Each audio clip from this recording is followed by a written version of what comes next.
नमस्कार। आज हम एक ऐसे विषय पर बात करने जा रहे हैं जो सुनने में तो बहुत सरल लगता है, पर जीवन में उतारें तो शायद बहुत गहरा असर डाल सकता है। हम बात कर रहे हैं करणागति की, यानी पूर्ण आत्मसमर्पण। और हमारी ये चर्चा स्वामी राम सुखदास जी की शिक्षाओं पर आधारित एक स्रोत पर रहेगी। जी। करणागति का सीधा सा मतलब हुआ खुद को पूरी तरह से भगवान को सौंप देना।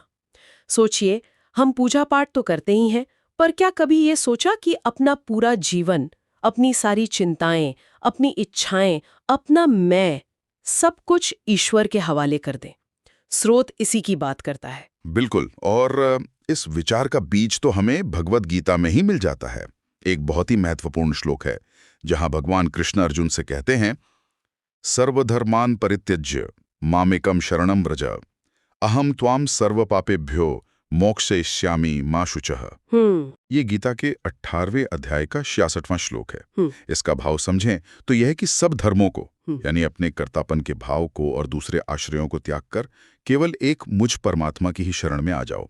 और फिर भगवान भरोसा दिलाते हैं कि ऐसा करने पर मैं तुम्हें सभी पापों से मुक्त कर दूंगा, तुम शोक मत करो। अच्छा। हाँ, ये शरणागति के पूरे सिद्धांत का आधार है। एक तरह का क्या कहते हैं, दिव्य आश्वासन है। वाह। मैं तुम्हें मुक्त कर दूंगा, शोक मत करो। ये शब्द ही अपने आप में कितने शक्तिशाली हैं। जी, तो चलिए इस करणागति को थोड़ा और खोलते हैं। स्रोत इसे ठीक कैसे समझाता है? इसका असल मतलब क्या है? देखिए, स्रोत के अनुसार करणागति का मतलब सिर्फ बाहरी कर्मकांड या मंदिर जाना ही नहीं है। ये गहरी अंदर की अवस्था है, मन का एक भाव है। स्वयं को भगवान की शरण में पूरी तरह अर्पित कर देना। ये बाहर से ज्यादा भीतर की बात है। इसे समझने के लिए ना स्रोत में एक बहुत सुंदर उदाहरण दिया गया है। बताइए। कल्पना कीजिए एक छोटे से बच्चे की, जो अपनी माँ की गोद में या उसके आंचल में एकदम निश्चिंत होकर सो रहा है। उसे ना कोई डर है, ना कोई चिंता, ना भविष्य की परवाह, बस माँ पर पूरा भरोसा है। हाँ। ठीक इसी तरह जब साधक सब चिंताएं छोड़कर भगवान पर निर्भर हो जाता है, वही करुणागति है। हाँ, वो बच्चे वाला उदाहरण तो एकदम एकदम सटीक है। वो निर्भरता, वो मासूम भरोसा, शायद हम बड़े होकर यही भरोसा कहीं खो देते हैं। बिल्कुल। पर स्रोत ये भी बताता है कि इस भरोसे तक पहुंचने के लिए कुछ छोड़ना पड़ता है। क्या छोड़ना होता है? बिल्कुल सही कहा आपने। ये भरोसा पैदा करने के लिए कुछ चीजों का त्याग जरूरी बताया गया है। सबसे पहले तो अहंकार, ये भाव कि मैं कुछ हूं, मैं कर रहा हूं, मेरे बिना कैसे होगा, ये वाला भाव। दूसरा, अपनी निजी इच्छाएं, अपनी जिद, अपनी पसंद नापसंद का जो आग्रह होता है ना, वो। अच्छा। और तीसरा, हर तरह के भय और संदेह, इन सब को छोड़कर केवल भगवान को ही अपना एकमात्र सहारा, अपना सब कुछ मान लेना। स्रोत के अनुसार यही करुणागति का सार है। जब आप ये कह रहे हैं कि अहंकार, इच्छाएं, भय छोड़ना, तो ऐसा महसूस हो रहा है जैसे सचमुच सिर से कोई बहुत बड़ा बोझ उतर गया हो। जी बिल्कुल। ये तो मानसिक शांति का एक सीधा रास्ता लगता है। हाँ। स्रोत में शायद तुलसीदास जी का भी जिक्र है। जी। उनके शब्द इस भावना को कैसे पकड़ते हैं? हाँ, गोस्वामी तुलसीदास जी के पद तो शरणागति के भाव को बहुत ही गहराई से व्यक्त करते हैं। स्रोत में उनकी पंक्तियां उद्धृत हैं, शरणम तव राम दीन दयाल, त्राहि त्राहि आरत कृपाल। इन पंक्तियों में भक्त की पुकार है, हे दीनों पर दया करने वाले राम, मैं आपकी शरण में हूँ। हे कृपालु, मैं दुखी हूँ, कष्ट में हूँ, मेरी रक्षा कीजिए, रक्षा कीजिए। ये कोई साधारण प्रार्थना नहीं है। ये अपनी पूरी असमर्थता का स्वीकार है और ईश्वर की सर्व सामर्थ्य पर अटूट विश्वास की अभिव्यक्ति है। हाँ। ये पूरी तरह से निर्भर हो जाने का भाव है। ये गहरी पुकार ये दिखाता है कि समर्पण सिर्फ एक बौद्धिक विचार नहीं, बल्कि दिल की एक अवस्था है। जी। लेकिन अब सवाल उठता है कि कोई इस रास्ते पर क्यों चले? सुनने में अच्छा लगता है, पर इसके व्यवहारिक फायदे क्या हैं? मतलब जीवन पर इसका क्या असर पड़ता है, जैसा स्रोत बताता है? स्रोत इसके कई महत्वपूर्ण लाभ गिनाता है, और शायद सबसे बड़ा लाभ जो आज की भागदौड़ भरी जिंदगी के लिए बहुत प्रासंगिक है, वो है जीवन से बोझ का उतर जाना। बोझ उतर जाना। हाँ, हम सब अपने कंधों पर कर्तापन का एक भारी बोझ लेकर घूमते हैं ना। मैंने ये किया, मुझे ये हासिल करना है, अगर ऐसा नहीं हुआ तो मेरा क्या होगा। हाँ, ये तो है। स्रोत कहता है कि जब ये कर्तापन का भाव, ये मैं करने वाला हूं का बोझ ईश्वर को सौंप दिया जाता है, ये मान लिया जाता है कि असली करने वाले तो वही हैं, हम तो निमित्त मात्र हैं। अच्छा। तो जीवन से चिंता और तनाव अपने आप कम होने लगते हैं। ये एक तरह का मानसिक डीक्लटरिंग है, समझिए। अनावश्यक बोझ को हटा देना। ये कर्तापन का बोझ वाली बात बहुत सोचने लायक है। हम शायद महसूस भी नहीं करते कि कितना वजन लेके चलते हैं इस मैं का। बिल्कुल। और इसी से जुड़ा दूसरा लाभ है भय, दुख और चिंता का मिटना। जब यह विश्वास पक्का हो जाता है कि हमारे जीवन की डोर ईश्वर के हाथ में है, वही हमारे रक्षक हैं, तो भविष्य की अनिश्चितताओं का डर या वर्तमान की मुश्किलों का तनाव धीरे धीरे कम होने लगता है। लेकिन यहाँ एक आम शंका उठ सकती है। क्या? कि क्या इसका मतलब है कि हम हाथ पर हाथ धर के बैठ जाएं? क्या ये निष्क्रियता नहीं है? हाँ, ये सवाल तो मन में आता ही है। क्या स्रोत इस पर कुछ कहता है कि समर्पण और अपने हिस्से का प्रयास ये कैसे साथ चलते हैं? स्रोत सीधे तौर पर निष्क्रियता का समर्थन नहीं करता। शरणागति का अर्थ कर्म छोड़ना नहीं, बल्कि कर्म के फल की चिंता और कर्तापन के अहंकार को छोड़ना है। अच्छा। प्रयास तो करना है, अपना कर्तव्य निभाना है, लेकिन परिणाम ईश्वर पर छोड़ देना है। ये समझना कि हम कोशिश कर सकते हैं, पर अंतिम नतीजा उनके हाथ में है। इससे कर्म करते हुए भी मन शांत रहता है। और एक और महत्वपूर्ण बात, स्रोत बताता है दिव्य सुरक्षा का आश्वासन। ऐसा नहीं है कि शरणागत के जीवन में मुश्किलें नहीं आएंगी, पर उसे यह भरोसा रहता है कि ईश्वर हर हाल में उसकी रक्षा करेंगे, उसे सही रास्ता दिखाएंगे। यह एक अदृश्य कवच की तरह है। ये दिव्य सुरक्षा का विचार ये बहुत हिम्मत देता है।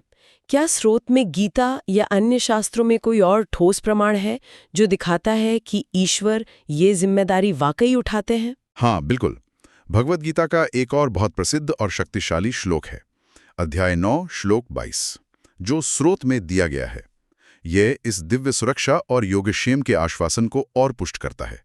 श्लोक है, अनन्याश्चिन्तयन्तु माम ये जनाः पर्युपासते तेषाम नित्याभियुक्तानाम योगक्षेमम वहाम्यहम्। यहां ध्यान देने वाली बात यह है कि भगवान स्वयं स्पष्ट रूप से कह रहे हैं, जो लोग अनन्य भाव से, मतलब किसी और सहारे की तरफ देखे बिना सिर्फ मेरा ही चिंतन करते हुए मेरी उपासना करते हैं, उन नित्य निरंतर मुझसे जुड़े हुए भक्तों का योग, यानी जो उनके पास नहीं है, आवश्यकताओं की पूर्ति, और क्षेम यानी जो उनके पास है, उसकी रक्षा सुरक्षा, उसका भार मैं स्वयं वहन करता हूँ। वाह, ये तो सीधी सीधी गारंटी है भगवान की तरफ से, कंप्लीट पैकेज डील जैसा। जी।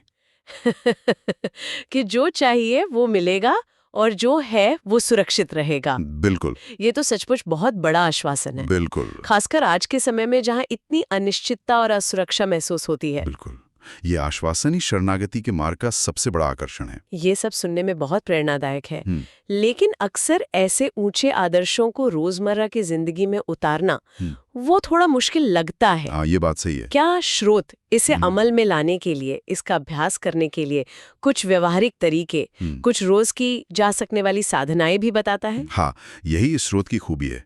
ये सिर्फ सिद्धांत नहीं बताता, बल्कि उसे जीवन में उतारने के लिए बहुत सरल और व्यवहारिक अभ्यास भी सुझाता है। अच्छा। इन्हें कोई भी अपनी दिनचर्या में आसानी से शामिल कर सकता है।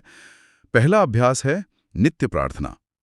पर यह कोई लंबी चौड़ी कर्मकांड वाली प्रार्थना नहीं, बस एक सरल सा भाव मन में रखना है, जैसा स्रोत सुझाता है, हे प्रभु, मैं कुछ नहीं जानता, सब आप ही जाने। ये अपनी अज्ञानता, अपनी सीमाओं की विनम्र स्वीकृति है और ईश्वर की सर्वज्ञता और सर्वसामर्थ्य में गहरा विश्वास है। ये मैं को पीछे धकेलने का एक बहुत कारगर तरीका है। हाँ। दूसरा अभ्यास है मंत्र जप। स्रोत कुछ विशिष्ट मंत्रों या भगवान नाम के जाप का सुझाव देता है, जैसे राम राम या श्री कृष्ण शरणम मम। ये केवल शब्द नहीं है, ये भगवान के साक्षात नाम है। नाम जप को शरणागति का एक बहुत सुलभ साधन माना गया है। अच्छा। लगातार नाम जप करने से मन धीरे धीरे बाहरी भटकाव से हटकर ईश्वर में स्थिर होने लगता है और उन पर निर्भरता का भाव वो स्वाभाविक रूप से बढ़ने लगता है। मतलब नाम जप सिर्फ रटना नहीं, बल्कि मन को ईश्वर से जोड़ने का एक तरीका है। बिल्कुल।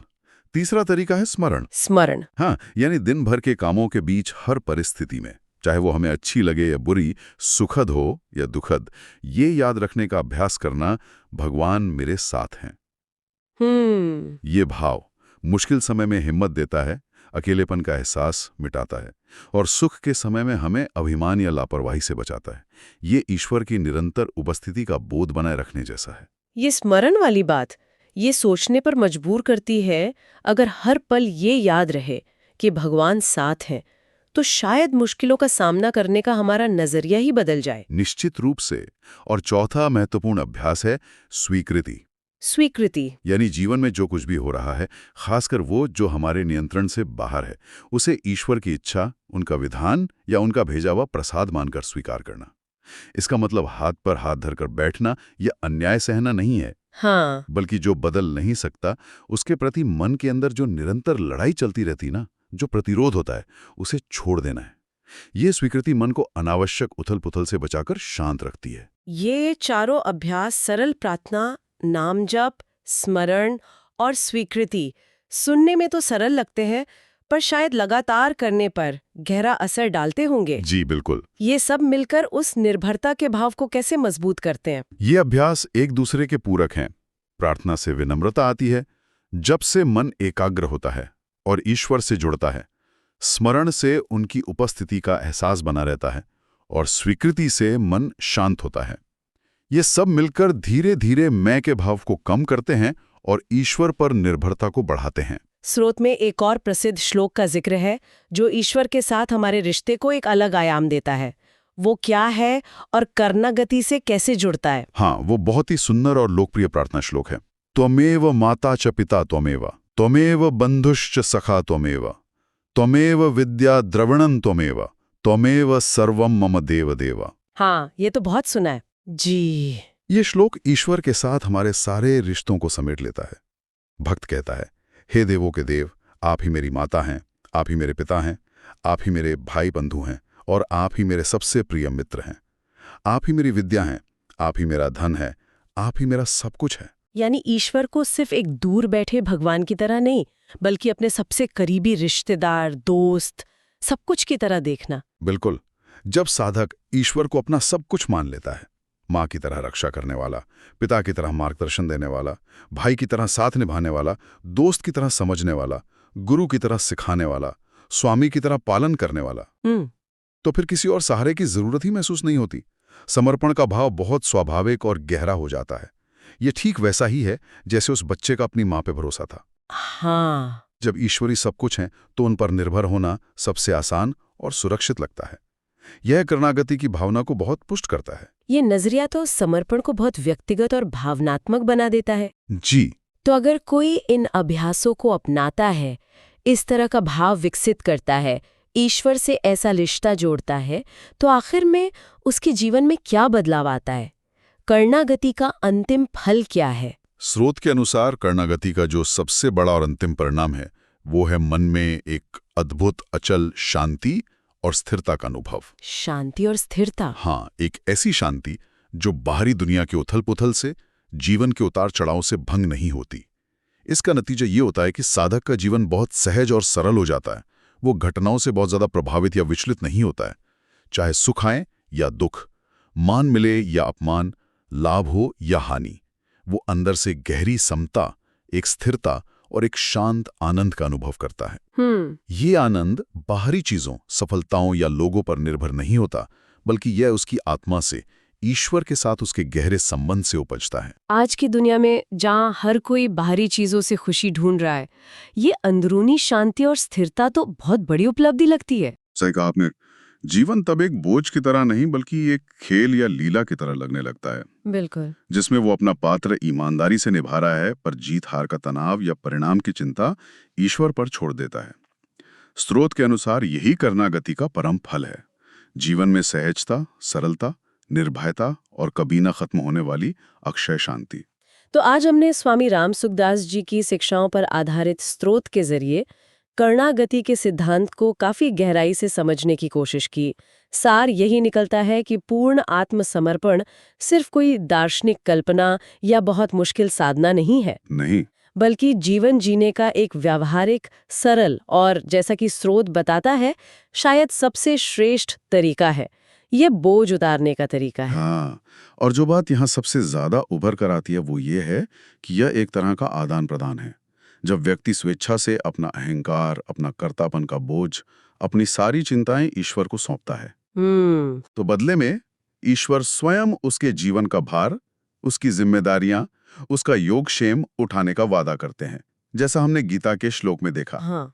ये भरोसे और निर्भरता का एक अनूठा रास्ता है, जहां हम अपनी सीमित शक्ति पर टिके रहने की बजाय ईश्वर की असीम शक्ति का सहारा लेते हैं। बिल्कुल, ये पूरी चर्चा एक दिलचस्प सवाल पर लाकर छोड़ती है। जी। स्रोत हमें पूर्ण समर्पण यानी भगवान के प्रति करणागति की बात बताता है, जो बेशक एक बहुत ऊंची आध्यात्मिक अवस्था है।